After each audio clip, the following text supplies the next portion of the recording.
દ્વારા ચણા અને રાયડાના પાક માટે ટેકાના ભાવ જાહેર કરવામાં આવ્યા છે. ચણાના પાક માટે ₹5,650 અને રાયડાના પાક માટે ₹5,950 પ્રતિ ક્વિન્ટલ ટેકાનો ભાવ જાહેર કરાયો છે. રવિ પાક 2024-25 ટેકાના ભાવ યોજના હેઠળ ટેકાના ભાવે ચણા અને રાયડાની ખરીદી કરવાનું આયોજન કરવામાં આવ્યું છે, જેમાં ચણા અને રાયડાની ટેકાના ભાવ અને ઓનલાઈન રજીસ્ટ્રેશન 18 ફેબ્રુઆરીથી 3 માર્ચ સુધી ગ્રામ્ય કક્ષાએ ઈ-ગ્રામ કેન્દ્રો ખાતેથી વિલેજ કોમ્પ્યુટર એન્ટરપ્રિન્યોર મારફતે થશે અને નાફેડના ઈ-સમૃદ્ધિ પોર્ટલ પર ખેડૂતની નોંધણી વિનામૂલ્યે કરાવી શકાશે. તમામ ખેડૂત મિત્રોએ આ અંગે નોંધ લેવા પણ અનુરોધ કરવામાં આવ્યો છે.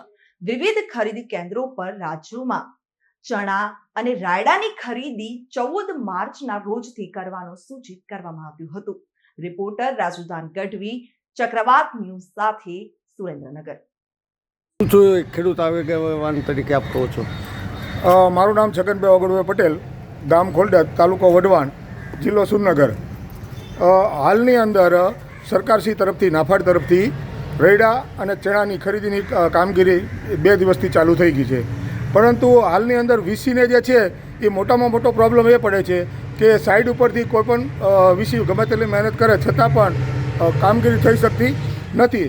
તો અમારે અમારા ધારાસભ્ય શ્રી જગદીશભાઈને એક નમ્ર વિનંતી કરવી છે કે આ બાબતની અંદર આપશ્રી ગમે તે જગ્યાએ તમામ વીસી અથવા તો ખેડૂતોને બોલાવી અને આ સાઇટ જે છે એ જલ્દીમાં જલ્દી ચાલુ થાય અને વધારેમાં વધારે ખેડૂતો આની અંદર રજીસ્ટ્રેશન કરી અને આ ચણા અને રાયડાના પોષણક્ષમ ભાવમાં ફાયદો ઉઠાવે એવી અમે અમારા ધારાસભ્યશ્રી અને મુખ્ય દંડકશ્રીને નમ્ર વિનંતી કરીએ છીએ. ખાસ એ લોકો જો વીસી તરીકે બોલાવે તો વીસીને પણ ખબર પડે કે અને ધારાસભ્યશ્રીને પણ ખબર પડે કે ભાઈ આની અંદર રિયલી શું પ્રોબ્લેમ પડે છે. એટલે અમે ફરી અને ધારાસભ્યશ્રીને વિનંતી કરીએ છીએ કે તેઓ આ બાબતની અંદર યોગ્ય કાર્યવાહી કરી અને 20 તારીખ સુધીની અંદર વધારે ખેડૂતો આનો લાભ લે એવી અમારી નમ્ર વિનંતી છે. સરકારે અત્યારે સમસમ ભાવ આપ્યા છે રાયડા અને ચણાના? હાજી, રાયડા અને ચણાના ભાવ જાહેર કર્યા છે. ચણાના ભાવ 1130 રૂપિયા છે એક મણના અને રાયડાના છે 1160 રૂપિયા કે 59 રૂપિયા. ખેડૂતો રાજી છે આનાથી? નહીં, રાજી તો છે, પણ જ્યારે એની ખરીદી થઈ અને એના પાસે પૈસા આવે ત્યારે એને રાજીપો રહે ને. હજુ જો રજીસ્ટ્રેશન જ ન થાય, 20 દિવસની અંદર કામગીરી આપી છે ને આટલા દિવસની અંદર જો એને રજીસ્ટ્રેશન જ ન થાય તો એને તો કોઈ પણ પ્રકારનું બેનિફિટ મળવાનું નથી.